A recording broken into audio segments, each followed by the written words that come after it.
नमस्कार मैं साहित्य प्रेमियों। आज मैं एक ऐसी कविता के साथ आपके समक्ष उपस्थित हो रहा हूँ जो मेरे दिल के बहुत करीब है।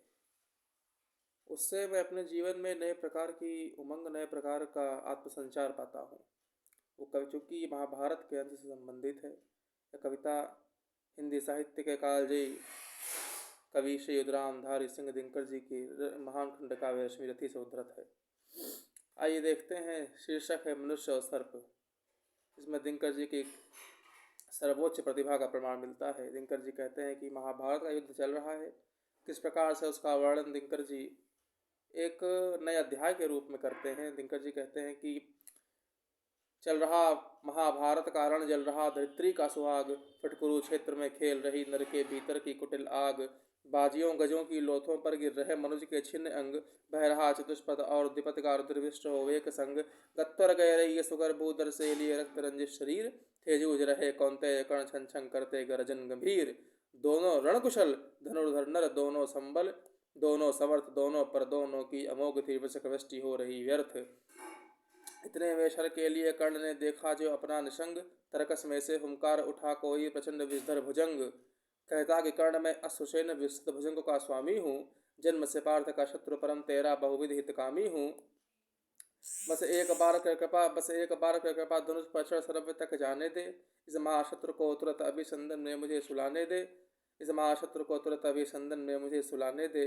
करवन गरल जीवन भर का संचित प्रतिशोध उतारूंगा, तो मुझे सहारा दे बढ़कर मैं अभी पार्थ को मारूंगा, तो मुझे सहारा दे बढ़कर मैं अभी पार्थ को मारूंगा।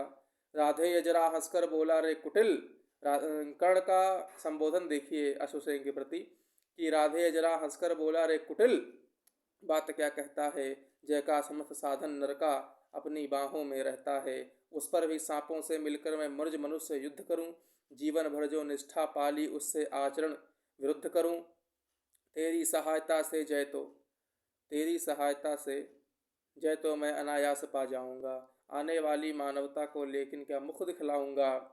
संसार कहेगा जीवन का सब सुखत कर्ण ने छार किया, संसार कहेगा जीवन का सब सुखत कर्ण ने छार किया, प्रतिभट के वध के लिए कर्ण ने सर्प का पापी ने सहाय लिया। रे अश्वसेन तेरे अनेक वंशज हैं छिपे नरों में भी। दिनकर जी की गुणता का परिचय मिलता है कि रे अश्वसेन तेरे अनेक वंशज हैं छिपे नरों में भी, सीमित वन में ही नहीं बहुत बसते प्रोग्राम घरों में भी, बहुत बसते प्रोग्राम घरों में भी। ये नरभुजंग मानवता का पथ कठिन बहुत कर देते हैं, प्रतिबल के वध के लिए निज सहाय सर्प का लेते हैं। ऐसा ना हो कि इन सांपों में मेरा भी उज्ज्वल नाम चढ़े, पाकर मेरा आदर्श और कुछ नरता का यहाँ पाप बढ़े, पाकर मेरा आदर्श और कुछ नरता का यह पाप बढ़े। अर्जुन है मेरा शत्रु किंतु वह सर्प नहीं नर ही तो है, संघर्ष सनातन नहीं शत्रुता इस जीवन भर ही तो है। अगला जीवन किस लिए भला तब हो द्वेषांत बिगाड़ू मैं, सांपों की जाकर शरण सर्प बन के मनुष्य को मारूं मैं। जा भाग मनुज का सह शत्रु मित्रता न मेरी पा सकता, मैं किसी हेतु भी यह कलंक अपने पर नहीं लगा सकता, मैं किसी हेतु भी यह कलंक अपने पर नहीं लगा सकता। कर्ण की पावन ज्योति जागृत होती है और कर्ण इससे साफ इनकार कर देता है। यहाँ दिनकर जी ने कर्ण को एक उच्च मानवीय मूल्यों वाले नर के प्रतीक के रूप में दिखाया है, जिसमें दिनकर जी संभवतः पूर्ण रूपेण सफल हुए हैं।